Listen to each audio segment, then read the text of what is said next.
So I saw this post from Bruce this morning in the Articulate community forums, and he was wondering how to create a Star Wars style effect for text. So I played around with it for a few minutes, and I think that this could be a decent start. This is just my PowerPoint file right here, and I'll go ahead and play the animation for you. You can see what this looks like. So you can see the text kind of moves, into the slide and then fades out. So let's take a look at how we would build this. First thing was I started out with a text box here that's a little bit wider than my slide, and I've centered the text and moved it just south of my slide stage here. And I'm going to apply several attributes to it. So I'll select the text box, and the first thing I want to do is add that perspective that makes it look like it's kind of leaning backwards. So I'm going to choose the Format tab, and then I'm going to choose this Text Effects option right here, and then select 3D rotation. And you can't see it because I think it's off of the recording window, but the item that I want to choose is called Perspective Relaxed Moderately, and it's one of the preset options in the perspective section of the selections there. So once I select that, you can see that it kind of leans back a little bit more. I'm going to do one tweak to that though. I think I want it to lean back a little bit more than that, so I'm going to choose 3D rotation again, and then go all the way to the bottom of that menu and choose 3D rotation options.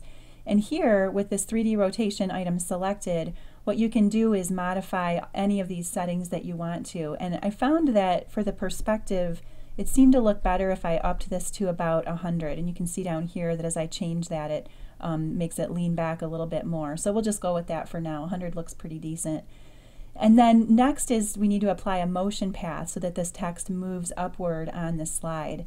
So to do that, we're going to keep this text box selected, choose Add Effect, Motion Paths, and then I'm going to choose Up so that it moves upward on my slide. And I'm going to change this also to with Previous. And the other thing I want to do here is make this last longer, otherwise it's going to really go flying up right onto the slide. So I'm going to stretch this to about, let's just go with, I don't know, 8 seconds seems about right, 8.5. And then we also need to adjust the motion path's endpoint, right? So that's going to be a little bit higher up on the slide here. So I'm going to just stretch this up to be about, I guess that looks pretty good. Okay, next thing we need to do is cause that text to kind of shrink a little bit as it moves upward. So the way that we can do that is apply this emphasis effect called Grow Shrink. So I'm going to come back here and select the text again. And now we're going to choose Add Effect, Emphasis, and we're going to select Grow Shrink, and I'm going to make this occur with the previous. And another thing I want to do is make this happen in about the same time frame as the animation above it. So I'm going to change that to 8.5 seconds, just like the one that we just applied. The other thing we need to change here is that right now the size is actually increasing. We don't want the text to get bigger, we want it to get smaller.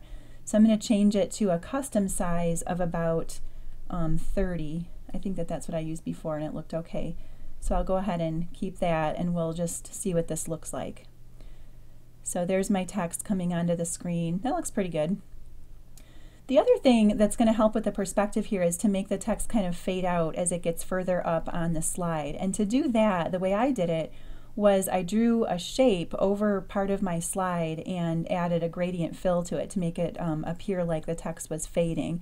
So I'm going to choose Insert, Shapes, and then the Rectangle tool, and then I'll just draw it like this over top of my slide. I'm going to right click on it and then choose Format Shape, and I'm going to choose to apply a gradient fill. Now these are all filled in because I was practicing earlier, but what I used was a fill of white for stop 1, and I gave it a stop position of 50 and a transparency of 0.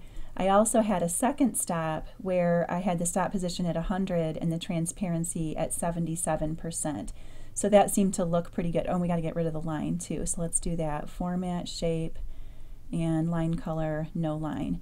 Okay, let's go ahead and play that and see how that looks. So as it moves up on the slide, it kind of fades out as it gets towards the top. So not bad. It probably could be tweaked and improved a little bit, but it's a good start, to at least know that these are the things you want to play with. You want to adjust the 3D rotation, apply that motion path and the shrinking effect, and then do something to make the top part appear to fade out as the text gets smaller. So I hope that helps.